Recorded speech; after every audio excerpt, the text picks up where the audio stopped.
Hello and welcome to MKC classes. मैं ज्ञानदत्त पाठक। Now हम बात करने वाले हैं आज ट्रिग्नोमेट्री पर। ट्रिग्नोमेट्री के क्लास 10th के हिसाब से यानी बोर्ड्स के हिसाब से ये क्लास है। अगर आप ये पूरा वीडियो देख लेते हैं तो आई होप ट्रिग्नोमेट्री में आपको कोई प्रॉब्लम नहीं आएगी कॉन्सेप्ट्स में। हालांकि आपको क्वेश्चंस करने होंगे कॉन्फिडेंस गेन करने के लिए ट्रिग्नोमेट्री पर। आइए स्टार्ट करते हैं। उससे पहले आप ज़रूर चैनल को सब्सक्राइब कर लीजिएगा। बढ़ते हैं आगे ट्रिग्नोमेट्री पर। अब सबसे पहले मीनिंग समझते हैं कि ट्रिग्नोमेट्री की मीनिंग क्या होती है। ट्रिग्नोमेट्री में ट्री आप देख सकते हो 3 वर्ड से ये मिलकर बना हुआ है, ट्राई, गॉन और मेट्री से। तो ट्राई का, गॉन का और मेट्री का मतलब होता है मेज़रमेंट। तो हमें ट्रिग्नोमेट्री में क्या करना होता है कि जैसे ट्राई का मतलब होता है 3 से, गॉन का मतलब होता है साइड से और मेज़रमेंट, यानी हमें क्या करना है measurement of 3 sided closed figure. क्या आपको याद है 3 साइडेड क्लोज्ड फिगर कौन सा होता है? हाँ बिल्कुल आपको याद है, ट्राइंगल। तो एक्चुअली में बेसिकली हमको इसमें किसके बारे में पढ़ना है? ट्राइंगल के बारे में। और ट्राइंगल के बारे में भी कौन सा ट्राइंगल हमें पढ़ना है? तो इसमें हमें पढ़ना है स्पेशल ट्राइंगल, जो कि होता है राइट एंगल ट्राइंगल। तो बेसिकली हम ट्रिग्नोमेट्री में राइट एंगल ट्राइंगल की मेजरमेंट करते हैं। और कैसे करते हैं, क्या क्या होता है, आइए हम बात करते हैं अगली स्लाइड में। सबसे पहले अगर हम देखें कि अगर हम राइट एंगल ट्राइंगल के बारे में पढ़ने जा रहे हैं, राइट एंगल्ड ट्राइंगल के बारे में अगर हम पढ़ने जा रहे हैं, तो राइट एंगल ट्राइंगल में आप जानते हैं कि एक ऐसा ट्राइंगल जिसमें एक एंगल 90 डिग्री हो और दोनों एक्यूट एंगल हो, मतलब ABC अगर राइट एंगल ट्राइंगल है तो इसमें मान लेते हैं कि एक एंगल B 90 डिग्री है, तो जो rest of the 2 internal angles हैं यानी एंगल A और एंगल C, वो कैसे होने चाहिए?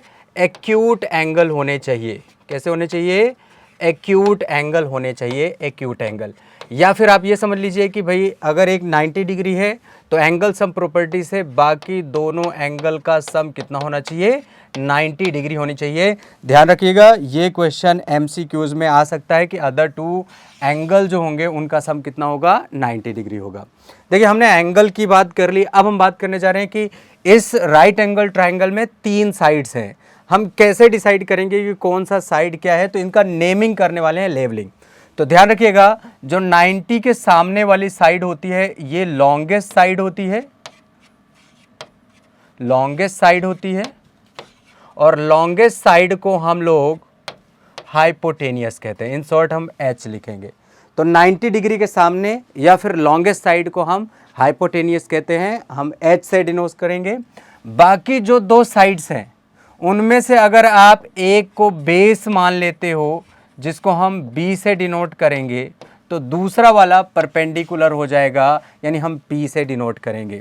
तो ये क्या हो जाएगा? परपेंडिकुलर, परपेंडिकुलर हो जाएगा। अब बात आती है कि भाई हाँ एक और चीज़ ध्यान रखिएगा, अगर इसको हम बेस मान लेते हैं तो ये परपेंडिकुलर हो जाएगा। अब एक और चीज़ आती है कि सर क्या हमेशा परपेंडिकुलर और बेस जो है एक्सचेंज हो गए, हम कभी भी मान सकते हैं? तो ऐसा नहीं है। अगर आपके पास एक राइट एंगल ट्राइंगल दे रखा है PQR एक राइट एंगल ट्राइंगल दे रखा है जिसमें Q 90 डिग्री है, राइट एंगल ट्राइंगल दे रखा है, तो आप क्या करोगे कि मान लेते हैं कि हम R एंगल पर से मेजरमेंट करने जा रहे हैं। इस बार एंगल क्या हो गया? R हो गया, जिससे हमें डिसीजन लेना है। तो एंगल R के हिसाब से ये जो एंगल जहां 2 साइड्स को टच कर रहा है उसमें से एक तो हाइपोटेनियस होगा। अब बताइए कोई एंगल या कोई चीज़ कहां पर टिकी होती है? बेस पर। तो ध्यान रखिएगा कोई भी एंगल से अगर मेजरमेंट करेंगे तो एक तो हाइपोटेनियस होगी और दूसरी क्या हो जाएगी? बेस हो जाएगी। एंगल R के हिसाब से अगर ये बेस हो गई तो ये हो जाएगा परपेंडिकुलर। अब उसी के हिसाब से अगर हम एक और ट्राइंगल ले लें ABC, और इस बार हमें एंगल A से कैलकुलेशन करनी है। अगर एंगल A से कैलकुलेशन करनी है तो एंगल A जिन 2 साइडों पे जुड़ा होता है, एक तो हाइपोटेनियस होगा और दूसरा क्या हो जाएगा? बेस हो जाएगा, और फिर इसके बाद ये क्या हो जाएगा? परपेंडिकुलर। तो राइट एंगल ट्राइंगल में हम जिस भी एंगल से करेंगे 90 डिग्री को छोड़ के, 90 डिग्री से हम मेजरमेंट नहीं करते। अगर बाकी दोनों एंगल में से जिस एंगल से हम आप मेजरमेंट कर रहे होंगे तो एक तो लॉन्गेस्ट साइड हाइपोटेनियस होगी और जो दूसरी साइड लगी होगी वो बेस होगी। आई होप आपको ये समझ में आ गया होगा कि राइट एंगल ट्रायंगल में हम कब डिसाइड करेंगे कि कौन सा बेस होगा और कौन सा परपेंडिकुलर, क्योंकि हाइपोटेनियस तो हमेशा क्या होता है, फिक्स होता है। तो आइए हम बात करते हैं राइट एंगल ट्रायंगल में। जब हमने साइड्स की बात कर ली तो साइड्स के बीच में रिलेशन भी होगा जिसको हम पाइथागोरियन थ्योरम से जानते हैं, पाइथागोरस थ्योरम से जानते हैं। तो आइए थोड़ा सा हम समझ लेते हैं पाइथागोरस थ्योरम क्या होता है।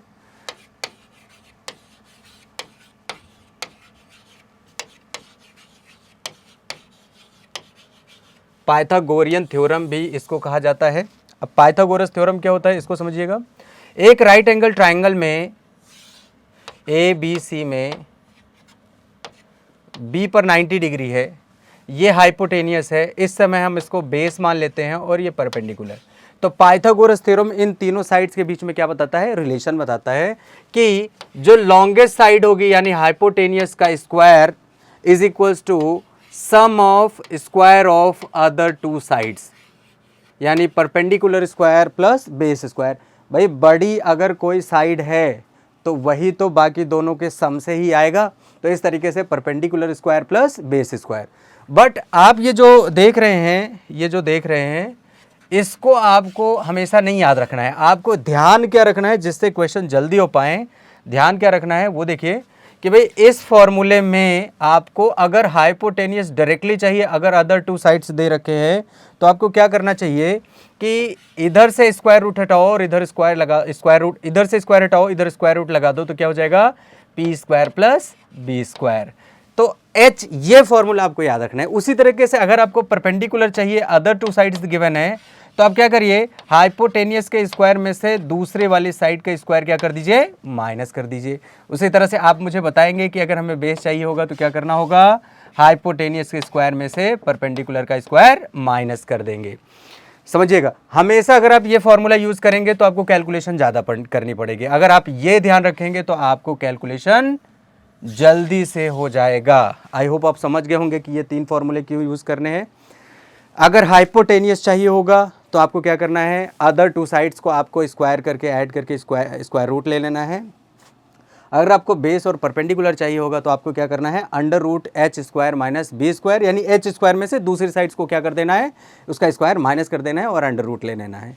आई होप आप तीनों साइड्स के बीच में रिलेशन और पाइथागोरस थ्योरम समझ गए होंगे। अब बढ़ते हैं नेक्स्ट स्टेप की ओर, ट्रिग्नोमेट्रिकल रेशियोज की ओर, जिसको हम त्रिकोणमितीय अनुपात भी कहते हैं हिंदी में, त्रिकोणमितीय अनुपात या फिर ट्रिग्नोमेट्रिकल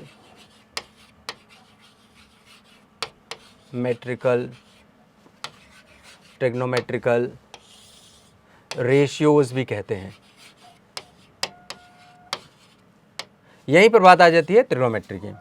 अब समझिएगा, हमारे पास एक राइट एंगल ट्रायंगल है,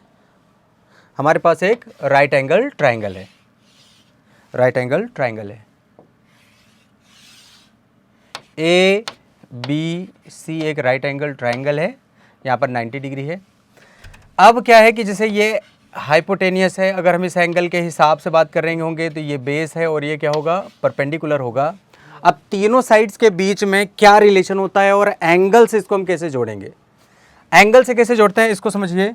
जैसे यहाँ पर ये एंगल अगर हमारे पास है, अगर हम इस एंगल को थोड़ा सा और कम कर दें, ये एंगल अभी इतना है, इसको हम थोड़ा सा और कम कर दें तो आप देखोगे कि हाइपोटेनियस भी कम हो रहा है और परपेंडिकुलर भी कम हो रहा है। इसका मतलब है इस एंगल के, जो कि अगर हम थीटा मान लें, इसके घटाने और बढ़ाने से साइड्स भी छोटे और बड़े होंगे। जैसे कि देखिए, अगर हाइपोटेनियस में थोड़ा और बड़ा कर दूं तो परपेंडिकुलर भी उसी हिसाब से बढ़ जाएगा। इसका क्या मतलब हुआ कि एंगल दो साइड्स को लगातार इफेक्ट करता है। इस एंगल के बदलने से दो साइड्स भी उसी हिसाब से घट और बढ़ जाते हैं। इसका मतलब है कि दो साइड्स के बीच में ये रेशियो कौन बताता है? इसके बीच का एंगल बताता है।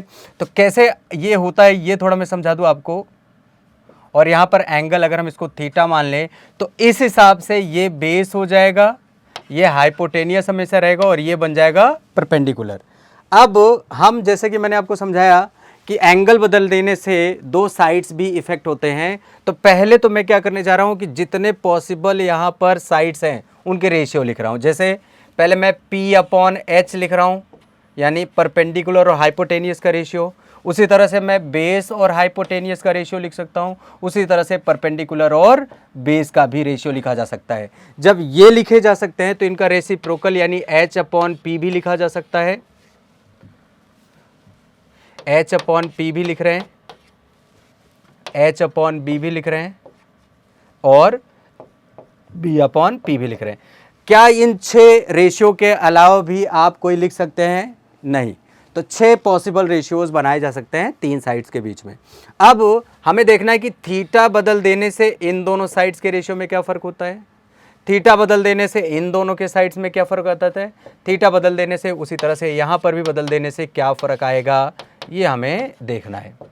अब यहाँ पर देखिए, इन दोनों के बीच में थीटा एक एंगल है और ये साइड का रेशियो है। साइड का रेशियो यूनिट लेस होता है और इसकी एंगल डिग्री होती है। तो डायरेक्टली ये नहीं जुड़ सकते।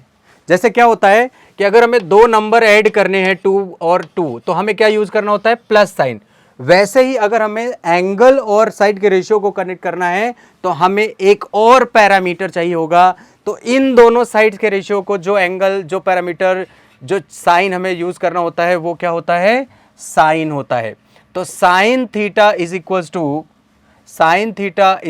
टू P/H होता है। वैसे इन दोनों साइड्स के बीच में कौन जोड़ता है? Cos theta. वैसे इन दोनों के बीच में टैन थीटा। साइन का रेसिप्रोकल जो होता है वो होता है कॉसेक थीटा। तो इन दोनों को जोड़ेगा कॉसेक, इन दोनों का जोड़ेगा सेक थीटा और इन दोनों को जोड़ेगा कॉट थीटा। तो इस तरीके से हमने देखा कि एंगल, किस तरीके से हमने देखा कि एंगल और साइड्स के रेशियो के बीच में जो कनेक्ट करने वाला है वो ये पैरामीटर है, ये साइन है। इसी तरह से हमने देख लिया कि ट्रिग्नोमेट्रिकल, क्योंकि यहाँ पर ये जो टर्म यूज़ हुए हैं ना, ये वर्ड जो यूज़ हुए हैं, इन्हीं को हम कहते हैं ट्रिग्नोमेट्रिकल। और क्या बताता है ये? रेशियो, इसीलिए इसको हम कहते हैं ट्रिग्नोमेट्रिकल रेशियोज। आपको ये पूरा जो फॉर्मूला है ना, आपको याद कर लेना है। किस तरह से याद करना है उसके लिए ट्रिक भी देख लीजिए। साइन कॉस टैन आप सीक्वेंस में याद कर लीजिए, sine cos tan, sine cos tan, sine cos tan. उसी तरह से यहाँ से भी याद कर लीजिए।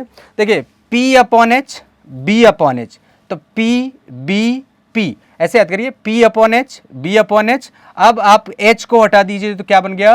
P/B बन गया। तो एक सीक्वेंस में याद करिए, यानी sine theta equals to P/H, cos theta equals to B/H और tan theta equals to H हटा दीजिए, P/B हो जाएगा। लोग इसको अलग अलग तरीके से ट्रिक से याद करते हैं। जैसे याद करते हैं पीले बेटा पीले हरी हरी बॉटल, पर मुझे ऐसा लगता है कि आप अगर सीक्वेंस याद करेंगे तो वो आपके लिए बेटर रहेगा। अब देखिए, साइन का रेसिप्रोकल क्या होता है? Cosec theta. तो अगर ये साइड के रेशियो भी आप इसको उलट दोगे तो आ जाएगा। तो मतलब साइन का कॉसेक थीटा याद करना है, कॉस का सेक थीटा याद करना है और टैन का कॉट यूज़ करना है। ये याद रखोगे तो अगर इन 3 को आप याद करके रखे हुए हो तो आप इनको याद करने की ज़रूरत नहीं होगी। तो आई होप आप ट्रिग्नोमेट्रिकल रेशियोज़ का पूरा कॉन्सेप्ट आप समझ गए होंगे। आगे बढ़ते हैं हम लोग और इनके जो रेसिप्रोकल है ना उनको याद करने का देखते हैं और उनके बीच में फॉर्मूला क्या बनता है वो भी देखते हैं। तो हम बात करने जा रहे हैं रेसिप्रोकल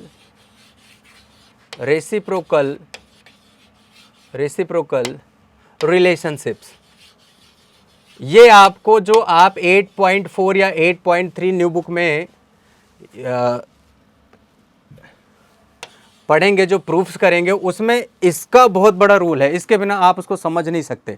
देखिए रेसिप्रोकल क्या होता है, जैसे कि मैंने समझाया कि साइन थीटा और कॉसेक थीटा। देखिए जरा, साइन थीटा और कॉसेक थीटा एक दूसरे के रेसिप्रोकल होते हैं। अगर इन दोनों को हम मल्टीप्लाई करें, कॉसेक थीटा को मल्टीप्लाई करें, साइन थीटा क्या होता है? P/H और कॉसेक थीटा होता है H/P। अगर आप इनको मल्टीप्लाई करोगे तो देखोगे इसकी वैल्यू कितनी हो जा रही है? 1। इसका मतलब अगर हम किन्हीं भी दो रेसिप्रोकल ट्रिग्नोमेट्रिकल रेशियोज को मल्टीप्लाई करें तो वहाँ पर इसकी वैल्यू कितनी मिल जाएगी 1। तो हमें 3 फॉर्मूले मिलेंगे, 3 के साथ साथ हमें 6 मिल जाएंगे। पहला sine theta into cosec theta is equals to 1 होता है। बट आपको इसको और थोड़ा सा अच्छे से याद कर लेना है कि कभी अगर हमें साइन थीटा की जगह कॉसेक थीटा लिखना हो तो ये इधर मल्टीप्लाई में डिवाइड हो जाएगा, तो आप हमेशा ये भी यूज़ कर सकते हैं। उसी तरह से अगर आपको कॉसेक थीटा की जगह साइन थीटा लिखना है तो आप आराम से लिख सकते हैं। आपने लास्ट एक्सरसाइज में देखा होगा कि ये ज़रूरत हमको पड़ती है, कभी कॉसेक थीटा की जगह अगर साइन थीटा लिखना है तो हम रेसिप्रोकल करके लिख देते हैं। उसी तरह से और फॉर्मूले बनेंगे। उसी तरह से जैसे हम देखें तो एक रेसिप्रोकल होता है cos theta into sec theta, इसकी भी वैल्यू 1 होगी। तो कॉस थीटा की जगह अगर हमें सेक थीटा लिखना है तो 1 अपॉन सेक थीटा भी लिख सकते हैं। उसी तरह से अगर हमें सेक थीटा की जगह लिखना है कॉस थीटा तो 1 अपॉन कॉस थीटा भी लिख सकते हैं। लास्ट में एक और फॉर्मूला बनता है तीसरा, tan theta into cot theta, ये भी रेसिप्रोकल होते हैं इसलिए इनका भी मल्टीप्लिकेशन 1 होगा। तो tan theta is equals to 1 upon cot theta लिख सकते हैं आप, और cot theta is equals to 1 upon tan theta भी लिख सकते हैं। तो देखिए आपको मैंने रेसिप्रोकल रिलेशनशिप्स बता दिए, ये आपको अच्छे से याद रखना है अगर लास्ट की एक्सरसाइज आपको करनी है। तो देखिए एक फॉर्मूला सेट का ये हुआ, दूसरा आपको ये सेट याद रखना है, तीसरा ये सेट याद रखना है। तो बेसिकली 3 ही फॉर्मूले पर आपको याद रखना है। इसके साथ साथ आपको एक और चीज़ ध्यान रखना है कि tan theta is equals to sine theta upon cos theta होता है। ये बहुत ही इम्पॉर्टेंट है, मेरे हिसाब से इस बार बोर्ड में इससे रिलेटेड एक क्वेश्चन आएगा। उसी तरह से कॉट थीटा इसका रेसिप्रोकल होता है, तो यहाँ पर भी रेसिप्रोकल हो जाएगा, cos theta upon sine theta हो जाएगा। तो आई होप आप ये 2 फॉर्मूले याद करे रखेंगे क्योंकि इससे क्वेश्चन आपके एमसीक्यूज़ में ज़रूर बनेंगे। आप ज़रा देखिएगा जो मैंने एमसीक्यूज़ लिए हैं उसमें क्वेश्चंस प्रीवियस ईयर के आए हुए हैं।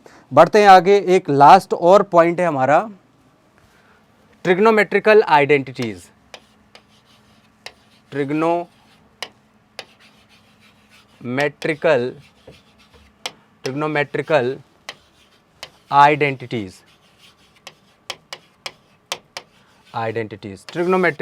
आइडेंटिटीज़ ये क्या होती हैं, ज़रा इसको समझिएगा। जैसे कि आप लोग जानते हैं कि ये राइट एंगल ट्रायंगल में ये ABC है, ये हाइपोटेनियस है, ये बेस मान लेते हैं, ये परपेंडिकुलर है। तो इनके बीच में जो रिलेशन होता है वो क्या होता है, h square equals to P square plus B square. हमें एक फॉर्मूला बनाना है ट्रिग्नोमेट्रिकल आइडेंटिटीज़ का, तो हम क्या करेंगे, सभी में h स्क्वायर से डिवाइड कर देंगे। जैसे h स्क्वायर से डिवाइड करेंगे तो क्या मिलेगा हमें, यहाँ से ये 1 हो गया। अब आप बताइए p अपॉन h, इसको हम लिख सकते हैं p अपॉन h का होल स्क्वायर, इसको लिख सकते b अपॉन h का होल स्क्वायर। अब आप जरा इसको ध्यान से देखिए, ये क्या बना, p अपॉन h क्या होता है, 1 equals to p upon h क्या होता है, साइन थीटा। तो यानी साइन, देखिए एक चीज़ और समझा दूं आपको कि साइन स्क्वायर थीटा का मतलब साइन थीटा का होल स्क्वायर होता है। ये आप समझ लीजिए, बस एक लिखने का तरीका है और कुछ नहीं। Sign square theta, sine theta का होल स्क्वायर का मतलब ही होता है साइन स्क्वायर थीटा। तो साइन थीटा की जो भी वैल्यू होगी उसका स्क्वायर कर देंगे।